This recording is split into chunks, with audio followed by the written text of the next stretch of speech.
what you're bound with today will be your liberty tomorrow. Right. You listen to me now. Thank you, Jesus. What your weakness is today will be your strength tomorrow. That's a word from the Lord. That's a word from the Lord for you. What your weakness is today will be your strength tomorrow. Shake it off. Shake it off. Shake it off. Amen. The Bible says everything that shall be shaken will be shaken. Amen. Amen. I don't know what's got into me today. I'm kind of preaching a little bit up here.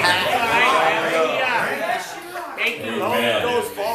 So we look and we see that Jesus had well, let me read this verse. It says, and it came to pass when Jesus had finished all these sayings, he said to his disciples, you know that after 2 days is the feast of the Passover. And the Son of Man is to be betrayed and to be crucified. Now listen to this. It says, will be the feast of the Passover. How many of you know that Jesus was sacrificed at the precise moment that the lamb was being sacrificed? Yes. On Passover. He couldn't have been the Passover lamb if he wasn't sacrificed at the appropriate time. Right. Amen. The Bible says that it is appointed. Amen. That Christ came at the appointed time. Thank you, Lord. I want that to sink in. See, let me tell you something. A lot of things that we read in the Bible and we just pass over it is very important.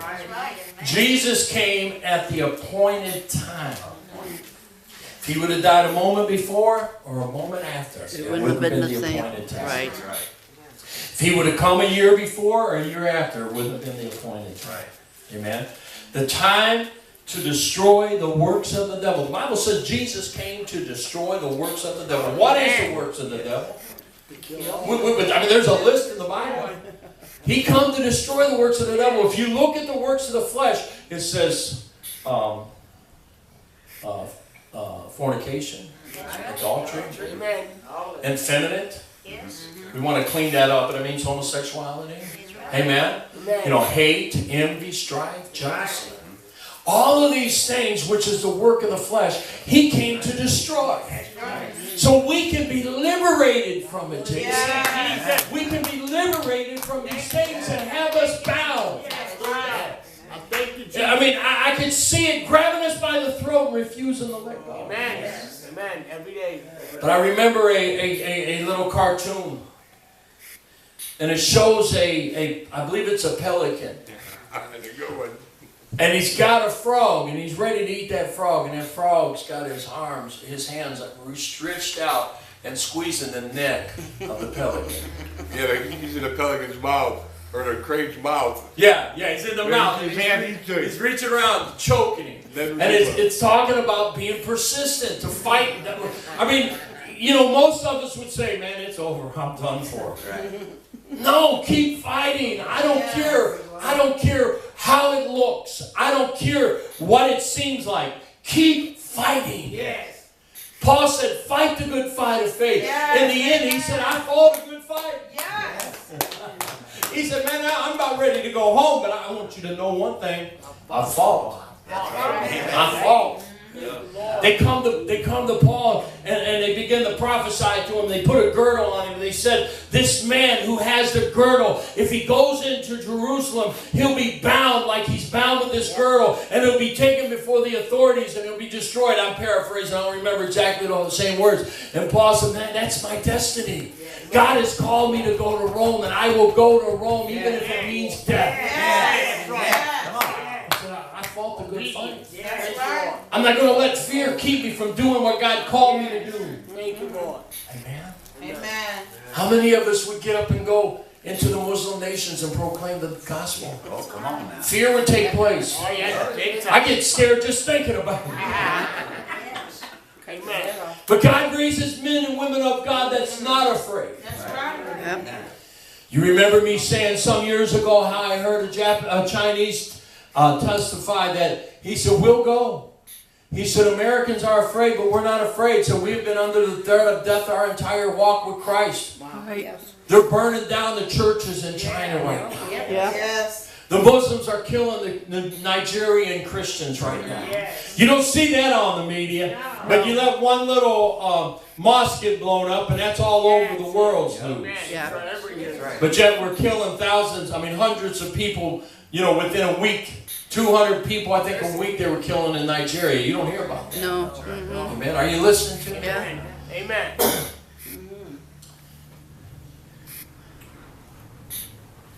Chinese said, we'll go. You're afraid. God called you, America, God called you to go, but you're afraid. But we've been under the threat of death our entire walk with Christ. We're not afraid, we'll go. We're willing to lay our life down for Christ. Amen. They're willing to go in and preach the gospel. And I want you to know something. There's testimonies all around the world that Muslims are having visions of Jesus. And are converting and giving their lives to Christ. Amen. Instead of us being filled with hate for those people, we need to be loving and compassionate toward them. I'm not saying sit down and have fellowship with them. I'm not saying sit down and be their best friend. But I'm saying pray for them. Pray for them. Amen, Lord. I get so aggravated when you say something about Islam, people start defending Islam. Oh, not everybody's like that. Well, I don't care if everybody's like that or not. If there's 6 billion Muslims in the world and only 1% of them is terrorists, that's 6 million. And then what is that? 6 million too much? Are you catching that number there? Amen. Amen. So we don't have to be their friends, but we have to pray for them. We have to love them. We have to show compassion and be concerned about their soul, because I want to tell you something. Their souls is valuable to God. Their souls is the Christian soul is not the only soul that God is concerned Thank you, about. Jesus. Amen. Amen. That's right. I'm not talking about born again Christians. I'm talking about people who proclaim to be Christians when they're really not. Amen. So we look and we see Jesus is telling them, but they just couldn't get it. They couldn't grasp the fact that they would crucify Christ because they envisioned him overtaking Rome. They envisioned him setting up a kingdom like Solomon that had a kingdom that reached into the utmost parts of the earth.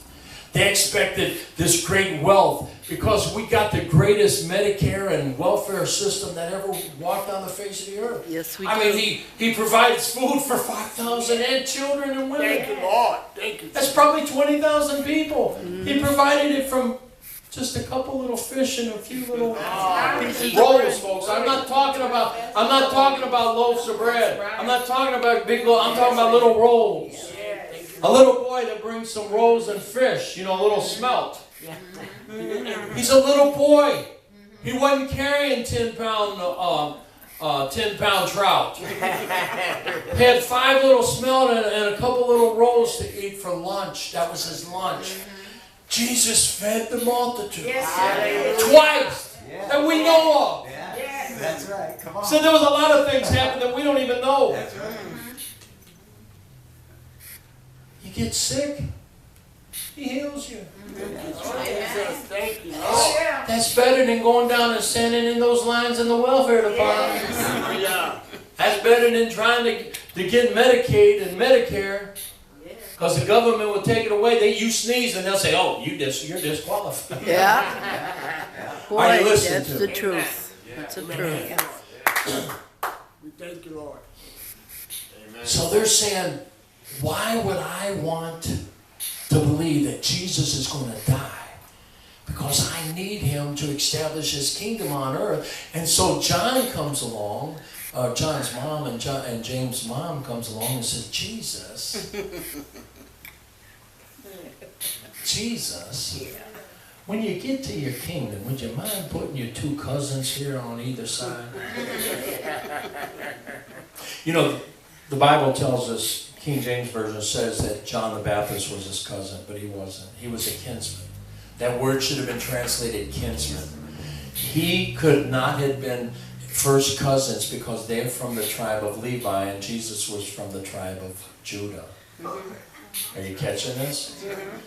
But if you look at I think it's 3 of the 4 Gospels, it tells of women that was at the cross. And one of them, they keep changing the name in each one. One is called Simone. One is called the wife of Zebedee. And one is called the sister of Mary. Sounds like the same woman, right?